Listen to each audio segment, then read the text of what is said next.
সদৌ ছাত্ৰ সন্থাৰ সপ্তদশ দুলীয়াজান অধিৱেশনৰ লগত সংগতি ৰাখি আজি দিনটোৰ প্ৰথম কাৰ্যসূচী এই পতাকা উত্তোলন স্থলীত উপস্থিত আমাৰ আটাইৰে সন্মানৰ সদৌ ছাত্ৰ সন্থাৰ সাধাৰণ সম্পাদক লুৰিণজ্যোতি গগৈ ডাঙৰীয়া, আমাৰ আটাইৰে সন্মানৰ সন্থাৰ মুখ্য উপদেষ্টা ডক্টৰ সমুজ্জ্বল কুমাৰ ভট্টাচাৰ্য ডাঙৰীয়া, এই অনুষ্ঠানত উপস্থিত অভ্যৰ্থনা সমিতিৰ সন্মানীয় সভাপতি ডক্টৰ সুৰেন্দ্ৰনাথ গগৈ ছাৰ, সাধাৰণ সম্পাদক শংকৰজ্যোতি বৰুৱা ডাঙৰীয়া, কাৰ্যকৰী সভাপতি অনিল গগৈ প্ৰমুখ্যে অভ্যৰ্থনা সমিতিৰ সন্মানীয় কৰ্মকৰ্তাসকল,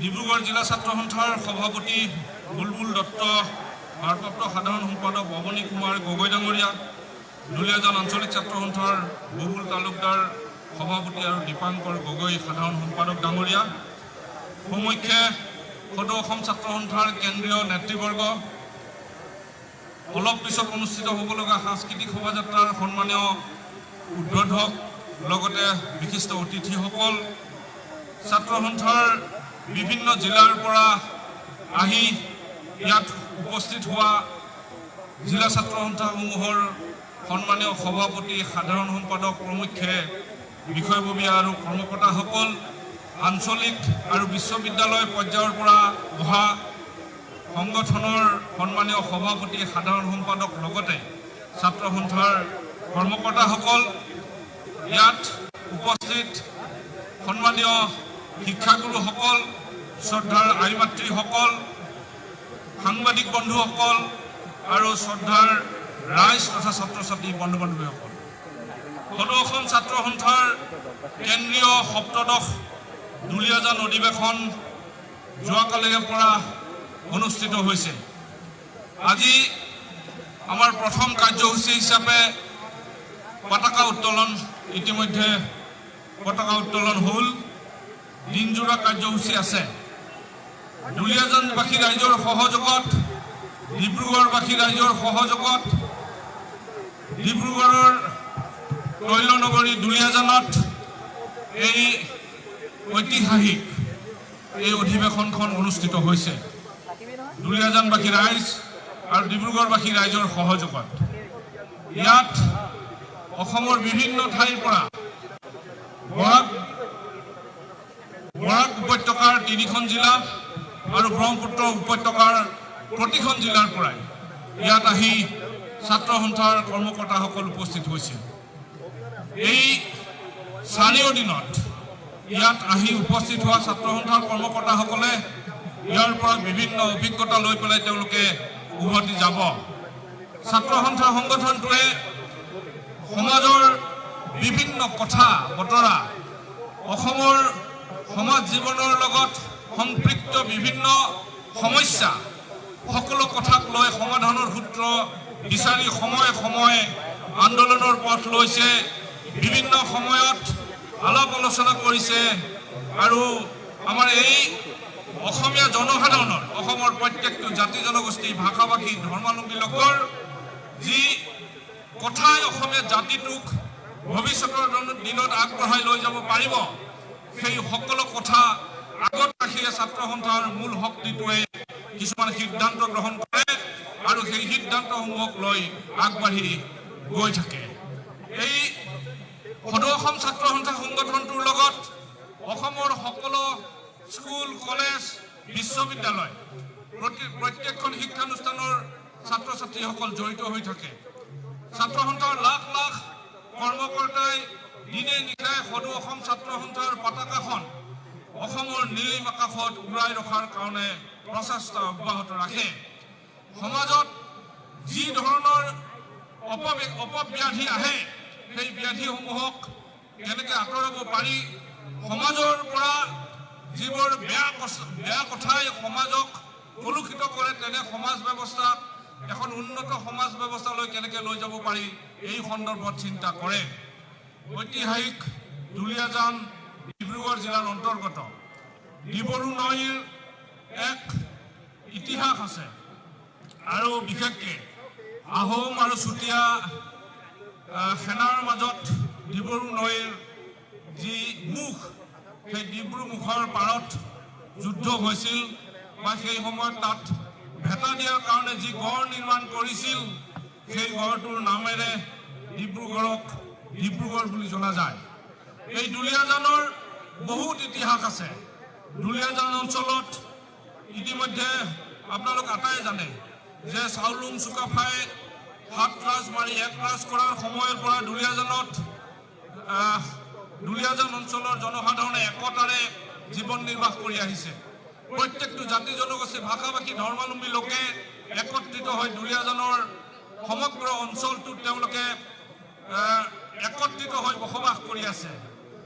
অসমৰ বিভিন্ন আন্দোলনত এই অঞ্চলৰ মানুহৰ ভূমিকা অনস্বীকাৰ্য। কাৰণ আমি প্ৰত্যেকে জানো এই দুলীয়াজানৰ পৰাই 4গৰাকী শ্বহীদে শ্বহীদ বৰণ কৰিছিল 1980 চনৰ 18 জানুৱাৰীত। এইটো এটা জ্বলন্ত ইতিহাস।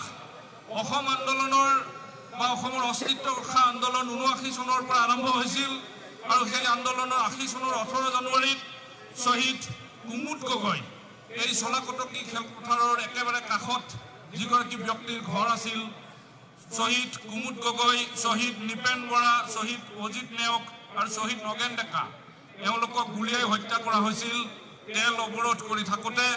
আপোনালোকে যি শ্বহীদ বেদী দেখিছে দুলীয়াজানৰ একেবাৰে কাষত, এই কেইগৰাকী ব্যক্তিক ইয়াত তেল অৱৰোধ কৰোঁতে হত্যা কৰা হৈছিল। ছাত্ৰ সন্থাই সেৱা মনা নাছিল, গুলী বুকু পাতি লৈছিল আৰু পৰৱৰ্তী পৰ্যায়ত ছাত্ৰ সন্থাৰ শক্তিটোক আগবঢ়াই লৈ গৈছিল।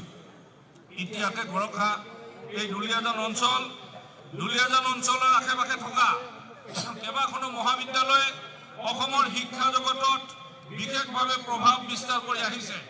1969 চনত 1 আগষ্ট তাৰিখে দুলীয়াজান মহাবিদ্যালয়ৰ জন্ম হৈছিল। এই দুলীয়াজান মহাবিদ্যালয় সদৌ অসম ছাত্ৰ সন্থাৰ মূল ঘাটি আছিল। অসম আন্দোলনৰ সময়ত এই কলেজৰ ছাত্ৰ ছাত্ৰীসকলৰ ভূমিকা অনস্বীকাৰ্য। তাৰ পৰৱৰ্তী পৰ্যায়ত 1967 চনত টেঙাখাত মহাবিদ্যালয় হৈছিল। 1964 চনত নাহৰকটীয়া মহাবিদ্যালয় হৈছিল।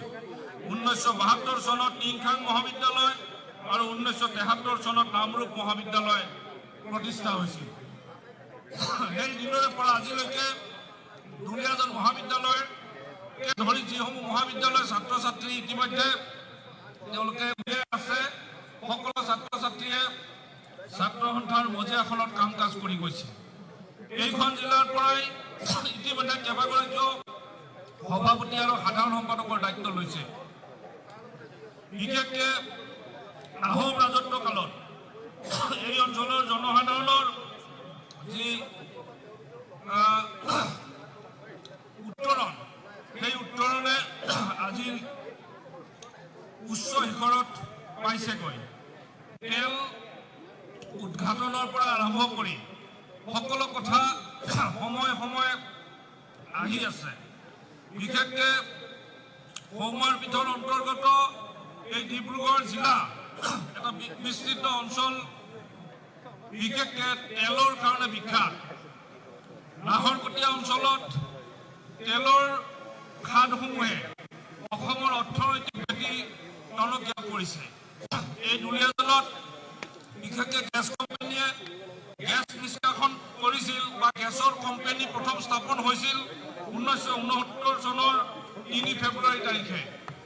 আমাৰ পনীয়াখন সদৃশ তেল যেতিয়াৰ পৰা খাদসমূহৰ পৰা উৎপাদন কৰিলে গেছক উপযুক্তভাৱে মানুহৰ ব্যৱহাৰ্য সামগ্ৰী হিচাপে ব্যৱহাৰৰ কাৰণে অসমীয়া মানুহে গঢ়া এটা উদ্যোগ হিচাপে অসম গেছ কোম্পানীয়ে অসমৰ স্বাৰ্থক সুৰক্ষিত কৰি আজিলৈকে আগবাঢ়ি গৈ আছে।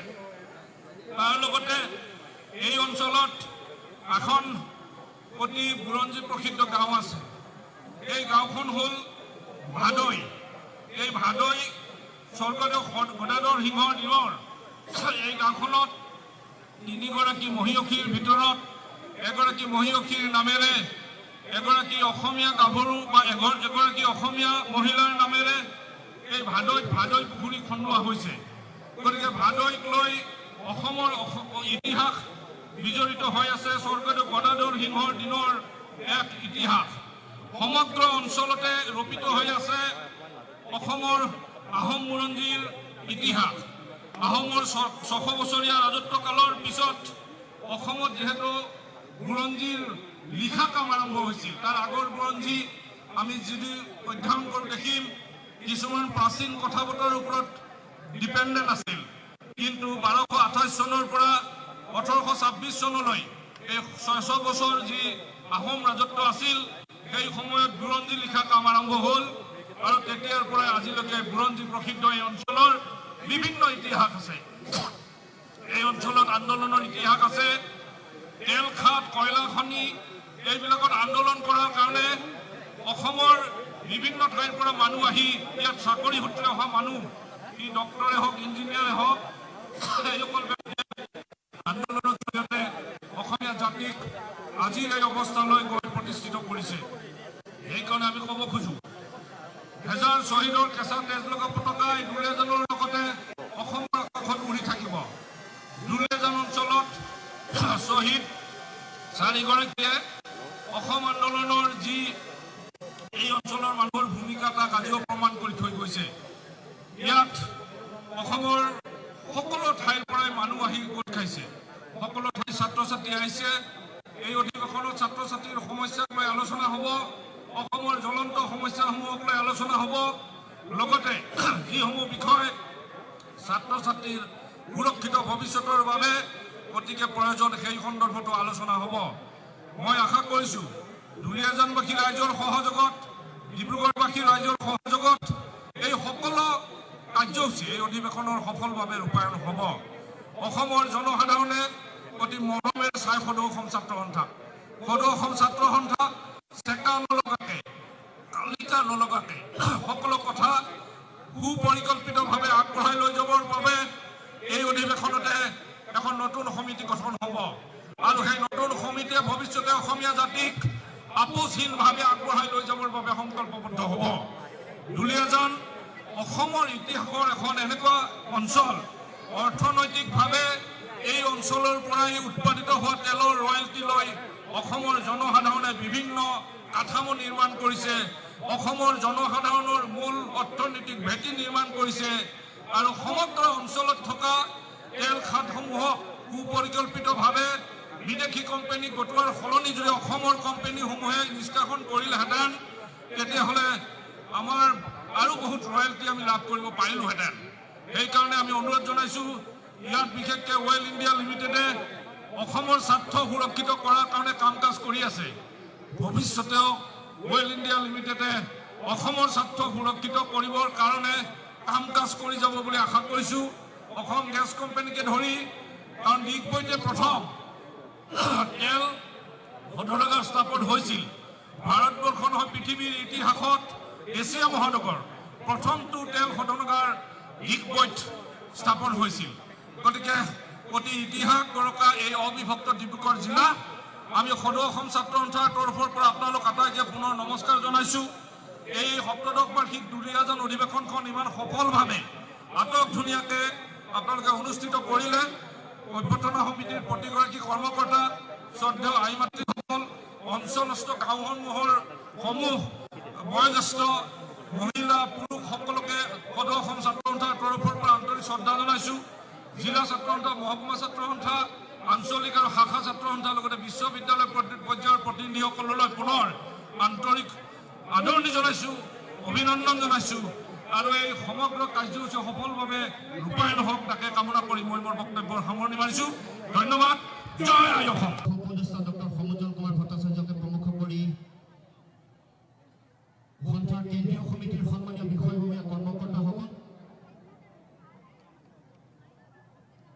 এই অধিৱেশনৰ অভ্যৰ্থনা সমিতিৰ সন্মানীয় সভাপতি, আমাৰ আটাইৰে শ্ৰদ্ধাৰ শিক্ষাগুৰু ডক্টৰ সুৰেন্দ্ৰনাথ গগৈ ছাৰ, কাৰ্যকৰী সভাপতি সন্থাৰ সাংস্কৃতিক সম্পাদক অনিল গগৈ ডাঙৰীয়া, সাধাৰণ সম্পাদক সদৌ ডিব্ৰুগড় জিলা ছাত্ৰ সন্থাৰ সাধাৰণ সম্পাদক শংকৰজ্যোতি বৰুৱাকে প্ৰমুখ কৰি অভ্যৰ্থনা সমিতিৰ সন্মানীয় বিষয়ববীয়া কৰ্মকৰ্তাসকল, ইয়াত উপস্থিত থকা জিলাৰ বিভিন্ন মহাবিদ্যালয় বিশ্ববিদ্যালয় শিক্ষানুষ্ঠানৰ সন্মানীয় শিক্ষাগুৰুসকল, সমগ্ৰ অসম আৰু ডিব্ৰুগড় জিলাৰ বিভিন্ন প্ৰান্তৰ পৰা ইয়াত উপস্থিত হোৱা আমাৰ অতি শ্ৰদ্ধাৰ জ্যেষ্ঠ ব্যক্তিসকল, শ্ৰদ্ধামাতৃসকল, আমাৰ অতি শ্ৰদ্ধাৰ সাংবাদিক বন্ধুসকল, সুদূৰ ডিব্ৰুগড় জিলা ছাত্ৰ সন্থাৰ সভাপতি বন্ধু ডাঙৰীয়া, ভাৰপ্ৰাপ্ত সাধাৰণ সম্পাদক অবনী কুমাৰ গগৈকে প্ৰমুখ কৰি জিলা ছাত্ৰ সন্থাৰ সন্মানীয় বিষয়ববীয়া কৰ্মকৰ্তাসকল,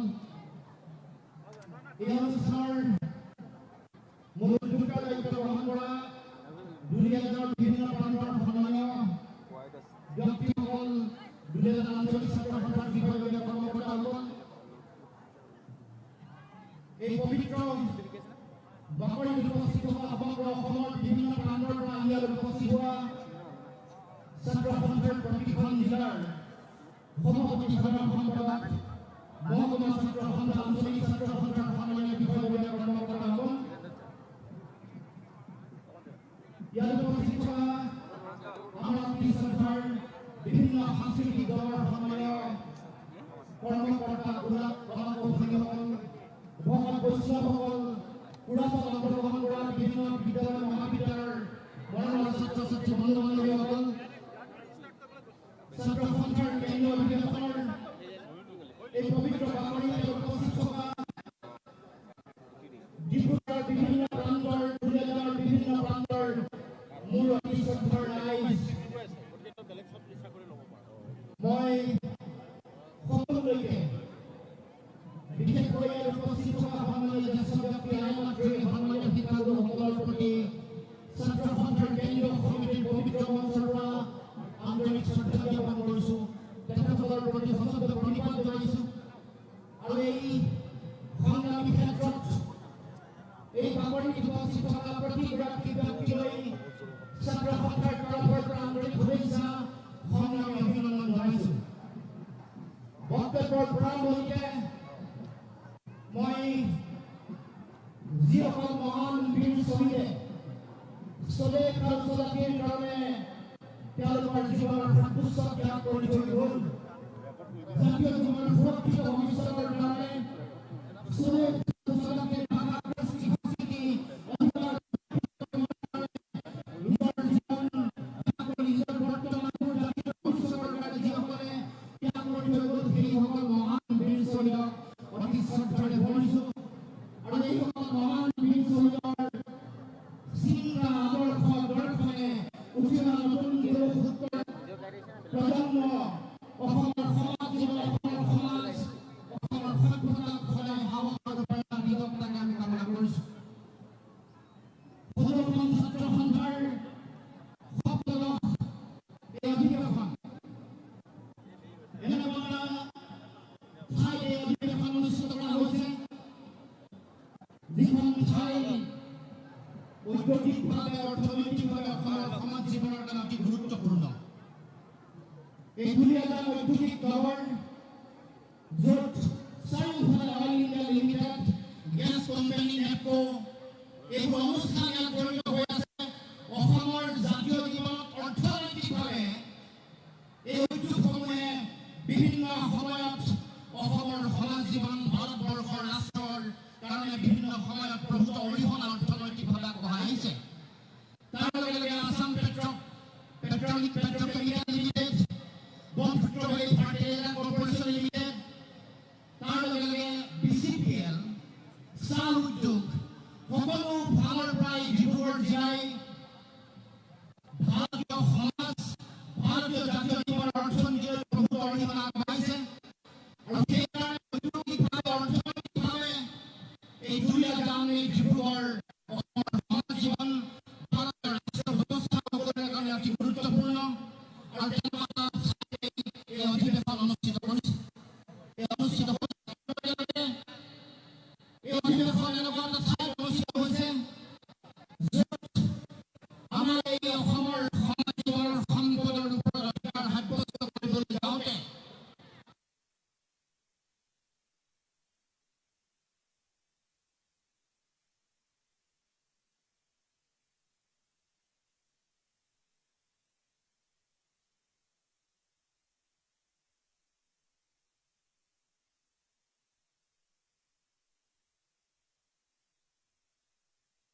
তেওঁলোকৰ জীৱনৰ সৰ্বোচ্চ ত্যাগ কৰিছিল অৰ্থাৎ সম্পদৰ ওপৰত অধিকাৰ আমাৰ যি অধিকাৰৰ বিষয়টোক লৈ অসমৰ সমাজ জীৱন অসমৰ জাতীয় জীৱনে বিভিন্ন সময়ত সংগ্ৰামী যাত্ৰা অব্যাহত ৰাখিছে সেই অধিকাৰ সাব্যস্ত কৰিবলৈ যাওঁতে তেল অৱৰোধৰ এই কাৰ্যসূচীত অংশগ্ৰহণ কৰিবলৈ গৈ চাৰিগৰাকীকৈ ব্যক্তিয়ে 1980 চনৰ 18 জানুৱাৰীত শ্বহীদ বৰণ কৰিছিল গতিকে অসমৰ জাতীয় জীৱনৰ সুৰক্ষিত ভৱিষ্যতৰ স্বাৰ্থত আমাৰ সম্পদৰ ওপৰত অধিকাৰ প্ৰতিষ্ঠা কৰিবলৈ যোৱা এই সংগ্ৰামৰ সময়ত শ্বহীদ বৰণ কৰা এই পবিত্ৰ ভূমি দুলীয়াজান য'ত এই ছাত্ৰ সন্থাৰ অধিৱেশন অনুষ্ঠিত কৰা হৈছে মই প্ৰথমে দুলীয়াজানৰ বিভিন্ন প্ৰান্তৰ গাঁৱৰ ভূঞাৰ বিভিন্ন প্ৰান্তৰ যিসকল ৰাইজে আকুণ্ঠ প্ৰচেষ্টাৰে ইয়াত এই অধিৱেশন সৰ্বাংগ সুন্দৰকৈ গঢ়ি তুলিবৰ কাৰণে প্ৰয়াস হাতত ল'লে অতি সৰ্বাংগ সুন্দৰ আয়োজন কৰিলে সমগ্ৰ অসমৰ বিভিন্ন প্ৰান্তৰ ছাত্ৰ সন্থাৰ কৰ্মকৰ্তাসকলক আদৰিবৰ কাৰণে তেওঁলোকে শৃংখলিতভাৱে যি প্ৰয়াস তেওঁলোকে সাব্যস্ত কৰিলে তাৰ কাৰণে মই প্ৰথমেই দুলীয়াজানবাসী ৰাইজৰ ওচৰত নতশিৰে প্ৰণিপাত জনাইছোঁ আৰু এই যি চিন্তা এই যি বাৰ্তা এই বাৰ্তাকে লৈ সমগ্ৰ অসমৰ ছাত্ৰ সন্থাৰ কৰ্মকৰ্তাসকলে তেওঁলোকে ইয়াৰ চিন্তা আৰু আদৰ্শকে লৈ ছাত্ৰ সন্থাৰ কৰ্মকৰ্তাসকলে অসমৰ বিভিন্ন প্ৰান্তলৈ যাব আৰু সেই চিন্তা সেই আদৰ্শ সমগ্ৰ অসমৰ বিভিন্ন প্ৰান্তত সিঁচৰিত কৰি দিবৰ কাৰণে তেওঁলোকে প্ৰয়াস কৰিব গতিকে মই প্ৰথমে দুলীয়াজানবাসী ৰাইজক সকলো ডিব্ৰুগড় জিলা ছাত্ৰ সন্থাৰ বিভিন্ন কৰ্মকৰ্তা আৰু বিভিন্ন জাতীয় সংগঠন বিভিন্ন অনুষ্ঠান প্ৰতিষ্ঠান ক্লাব সংঘ যিসকলে সকলোৱে একনিষ্ঠভাৱে প্ৰয়াস কৰি এই অধিৱেশনকে সৰ্বাংগ সুন্দৰকৈ অনুষ্ঠিত কৰিবৰ কাৰণে প্ৰচেষ্টা হাতত ল'লে তেওঁলোকৰ প্ৰতি কৃতজ্ঞতা আৰু ধন্যবাদ মই প্ৰথমে জ্ঞাপন কৰিছোঁ দুলীয়াজানবাসী ৰাইজ আৰু ডিব্ৰুগড় জিলাবাসী ৰাইজে ক্ষুদ্ৰ অসম ছাত্ৰ সন্থাৰ অধিৱেশনখন ইমান সৰ্বাংগ সুন্দৰভাৱে আয়োজন কৰাৰ বাবে আমি দুলীয়াজানবাসী ৰাইজ আৰু ডিব্ৰুগড় জিলাবাসী ৰাইজক আমি আন্তৰিক কৃতজ্ঞতা জনাইছোঁ ধন্যবাদ জনাইছোঁ আৰু নতশিৰে সেৱা জনাইছোঁ আৰু একে সময়তে আমি ক্ষুদ্ৰ অসম ছাত্ৰ সন্থাৰ এই দুলীয়াজান অধিৱেশন সাফল্যমণ্ডিত হোৱাৰ কাৰণে অসমৰ জনসাধাৰণৰ পৰা আমি আশীৰ্বাদ বিচাৰিছোঁ এটা ছাত্ৰ সংগঠনৰ অধিৱেশন গতিকে আমি ৰাইজৰ আমি আশীৰ্বাদ বিচাৰিছোঁ যাতে অধিৱেশনখন সফলভাৱে আমি সমাপ্ত ঘটাব পাৰোঁ আৰু অধিৱেশনত স্থলীত থিয় হৈ অনুভৱ সাংঘাতিক ইয়াৰ আগতো অধিৱেশনৰ যেতিয়া আয়োজন হৈ আছিল আমি খা খবৰ কৰিবলৈ আহিছিলোঁ তেতিয়াও মনৰ কথা ব্যক্ত কৰিছিলোঁ আজিও অধিৱেশনস্থলীত থিয় হৈ আমাৰ অনুভৱ এনেধৰণৰ যে সমগ্ৰ অসমৰ বিভিন্ন প্ৰান্তৰ পৰা আমাৰ ছাত্ৰ সন্থাৰ সদস্যসকল আহি ইতিমধ্যে উপস্থিত হৈছে আৰু নিশা আহিও আছে কাইলৈ পুৱাৰ ভিতৰত আকৌ আহি সকলো পাবহি গতিকে ইয়াত যি ধৰণে অধিৱেশনৰ আয়োজন কৰা হৈছে সমগ্ৰ অসমৰ ছাত্ৰ সন্থাৰ প্ৰত্যেকজন প্ৰতিনিধিয়ে ইয়াত সাংঘাতিক ধৰণৰ সাহস উদ্যম আৰু অনুপ্ৰেৰণা লৈ যাবলৈ সক্ষম হ'ব পাৰিব মোৰ প্ৰশ্নটোৰ আপুনি উত্তৰ যদি মই আকৌ এবাৰ সোধোঁ যে আপোনাক লৈ যথেষ্ট চৰ্চা হয় মৰাণ অধিৱেশন আৰু দুধনৈ অধিৱেশনত মই ক্ষুদ্ৰ অসম ছাত্ৰ সন্থাৰ পৰা অৱসৰ ল'ম বুলি কৈছিলোঁ আৰু তেতিয়া ক্ষুদ্ৰ অসম ছাত্ৰ সন্থাৰ আমাৰ সন্মানীয় প্ৰতিনিধিসকল আমাৰ সতীৰ্থসকল আমাৰ বন্ধুসকলৰ অনুৰোধ ক্ৰমে মই ছাত্ৰ সন্থাৰ কাম কাজ মই কৰি আছোঁ এইবাৰ সেইকাৰণে আগতীয়াকৈ কৈছোঁ যে মই ছাত্ৰ সন্থাৰ পৰা মই অৱসৰ ল'ব বিচাৰিছোঁ আৰু সেইকাৰণে দুলীয়াজানলৈ ছাত্ৰ সন্থাৰ পৰা অৱসৰ ল'বলৈ আহিছোঁ কিন্তু এইটো কথা ঠিক যে মোৰ শেষ নিশ্বাস থকালৈকে মই ক্ষুদ্ৰ অসম ছাত্ৰ সন্থাৰ প্ৰতি মোৰ সেৱা মই আগবঢ়াই যাম